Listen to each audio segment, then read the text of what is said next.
Oi, gente! Oi, turma 61, tudo bom com vocês? Aqui é a Rafaela, professora de Geografia, e na aula de hoje nós vamos dar continuidade aos nossos estudos do capítulo 3. O conteúdo vocês podem encontrar nas páginas 10 e 11 da apostila.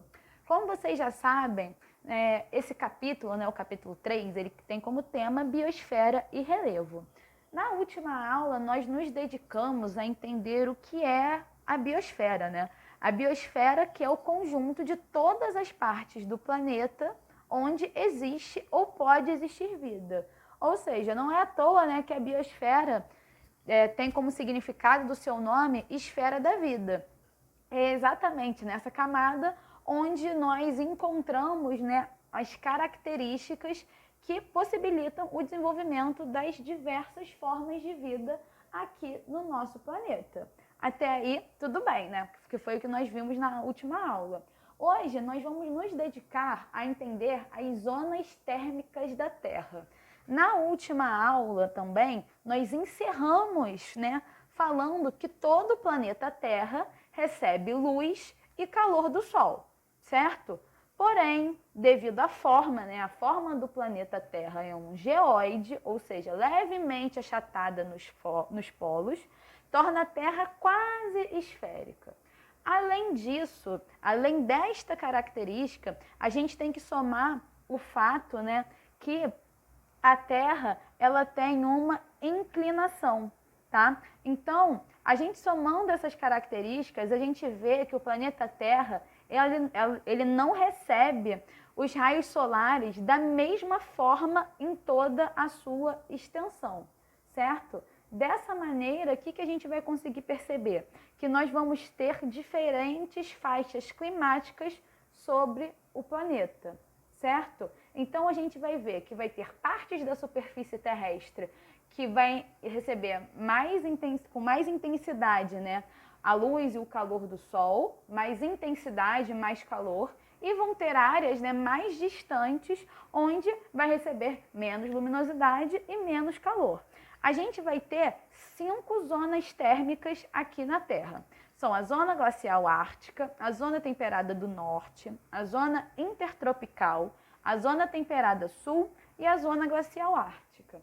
Hoje nós vamos nos dedicar a entender um pouco mais, sobre as características dessas zonas, certo?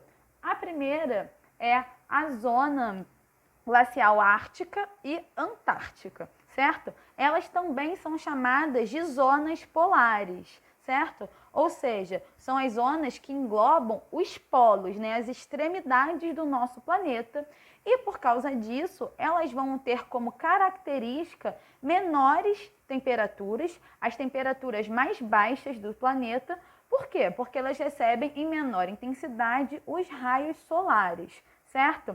Essas zonas glaciais, elas abrangem todas as regiões situadas ao norte do Círculo Polar Ártico e ao sul do Círculo Polar Antártico. Ou seja, ela vai englobar as extremidades do nosso planeta, certo? O círculo polar, esses círculos polares que eu acabei de mencionar, são as regiões da Terra mais próximas aos polos, essas extremidades. Para vocês terem uma ideia, nos círculos polares tem uma certa época do ano que você não vê o nascer do Sol, certo? E ao mesmo tempo, que em outra época do ano você não vê o pôr do Sol. Há dias sem iluminação, certo? Tem até alguns filmes que abrangem, que mostram essa realidade. Já nas regiões próximas dos círculos polares e localizadas entre eles, também há dias com iluminação deficiente, certo? Essas são as características da zona glacial ártica e antártica. Já quando a gente fala das zonas temperadas, tanto a zona temperada ao norte quanto ao sul, a gente vê que elas são caracterizadas, que por serem as regiões que apresentam de maneira bem definida as 4 estações do ano. O que isso significa? Basicamente, você vai ter verões quentes, invernos mais frios, 2 estações intermediárias, a primavera e o outono, aquela coisa assim bem clássica que nem a gente estuda na escola, bem definido. Nessa faixa climática, nas zonas temperadas, a gente vê, né, que ela vai englobar as áreas posicionadas entre os trópicos e os círculos polares, certo? Os trópicos são as regiões da Terra, né, onde a projeção dos raios do Sol ocorre ao menos uma vez ao longo do ano, tá? E a última zona, né, que a gente vai ver é a zona intertropical. O nome já dá a dica pra gente, né? Intertropical significa que é entre os trópicos. É a faixa climática que apresenta a temperatura mais alta, certo? Com a maior presença de sol. Ele vai receber tanto maior intensidade de calor quanto de luminosidade.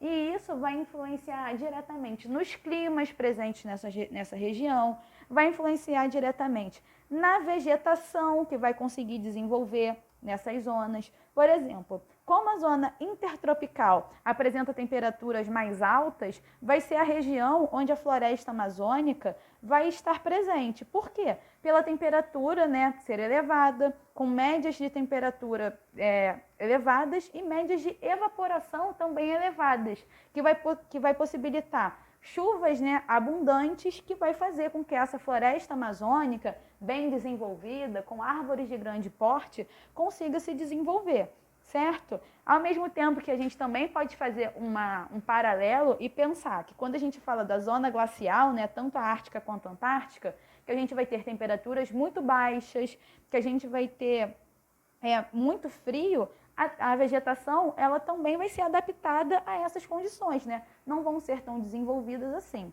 tá bom? Na página 10 da apostila, a gente tem um desenho bem bacana que mostra a divisão, né? A espacialização dessas zonas térmicas do planeta. Além disso, nós também temos, né, na página 11 um quadrinho do Para Conhecer Melhor. O que a gente tem ali de informação bem bacana pra gente, ó? Devido aos solstícios, as zonas polares recebem os raios solares de forma inclinada.